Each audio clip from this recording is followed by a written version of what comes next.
আঞ্চলিক এবং জেলা পর্যায়ের সকল নেতৃবৃন্দ, আমার সামনে উপস্থিত মিডিয়ার ভাইরা এবং প্রিয় ফেনীবাসী, আসসালামু আলাইকুম। আপনারা ভালো আছেন? দেশনেত্রী বেগম খালেদা জিয়ার পৈতৃক নিবাস ফেনীতে দাঁড়িয়ে আজকে আমার মনটা একটু খারাপ,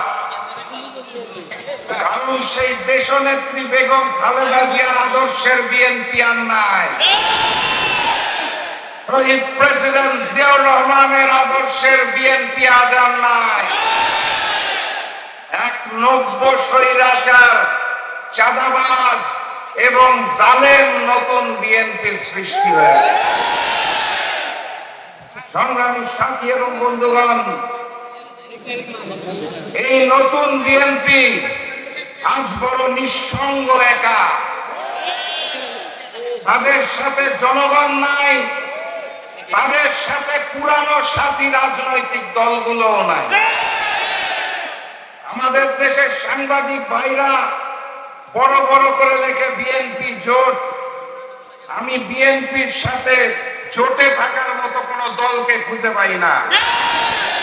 দেশনেত্রীর নেতৃত্বে যে সকল দল বিএনপির সাথে ছিল, তারা কেউ এখন আর বিএনপির সাথে নাই।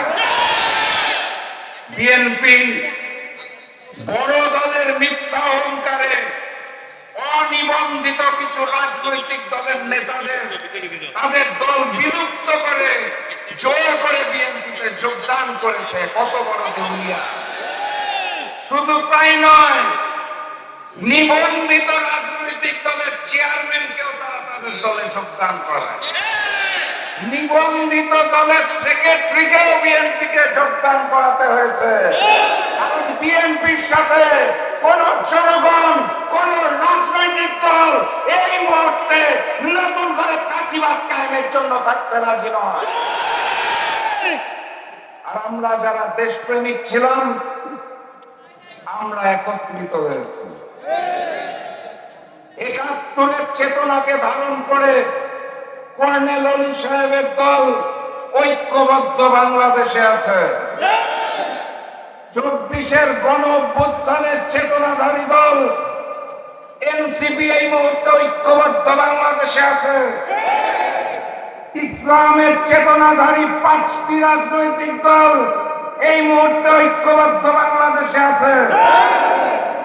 আর এই এলাকার সুসন্তান মঞ্জু ভাই, আপনারা চিনেন তো নাকি? এই মঞ্জু ভাইয়ের মতো, আমার মতো কিছু দেশপ্রেমিক দল এই ঐক্যবদ্ধ বাংলাদেশে আছে।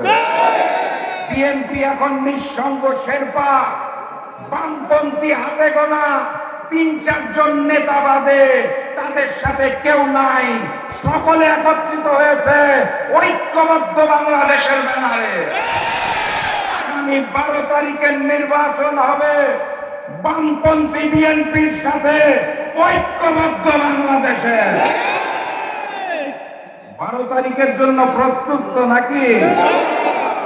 আমার প্রাণ প্রিয় ফেনীতে আসন কয়টা?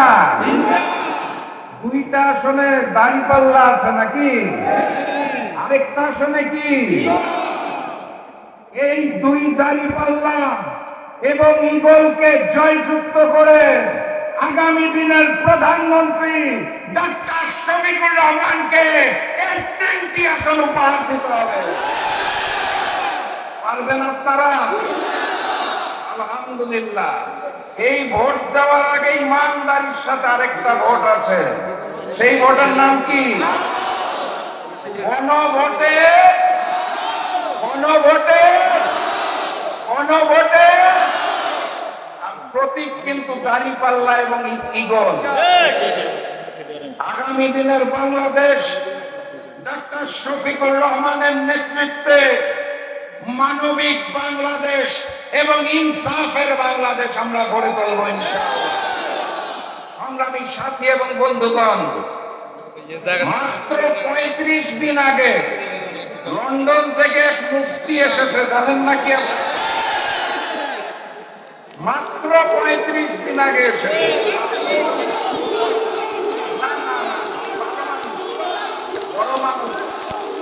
নামকরা মানুষ মাত্র 35 দিন আগে দেশের মাটিতে নেমে 17 বছর ধরে পালিয়ে থেকে উনি গতকাল বলেছেন আমাদের প্লেনে করে পালায় যাওয়ার জায়গা নাই, দেশেই নাকি থাকতে হবে।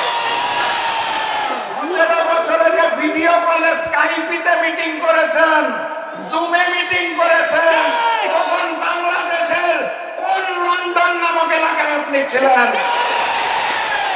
অতএব মিথ্যা অহংকার করবেন না, বড় দলের তকমার অহংকার করবেন না। এখনো সময় আছে নতুন বাংলাদেশ গড়ার জন্য।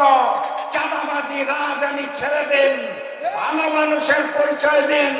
প্রয়োজনে আমাদের নেতা ডাক্তার শফিকুর রহমানকে প্রধানমন্ত্রী মেনে নিয়ে আগামীর বাংলাদেশ গড়ার জন্য আসুন আমরা আপনাদের মুখে। বক্তব্য দীর্ঘায়িত করব না। প্রধান অতিথি আসছেন, পথে আছেন, যেই দিক নির্দেশনা দিবে সেভাবে কাজ করবেন। আমরা শান্তিপূর্ণ বাংলাদেশ চাই, কিন্তু সারা বাংলাদেশে যেভাবে হামলা করা হচ্ছে, একইভাবে যদি 12 তারিখ ব্যালট বক্স ছিনতাই করতে হয়, কি করবেন? শহীদি রক্তের কসম রুখে দিতে হবে। দেখা হবে বিজয়ে, বিজয়ের পথে যাত্রা শুরু। জীবন অথবা মৃত্যু। আসসালামু আলাইকুম।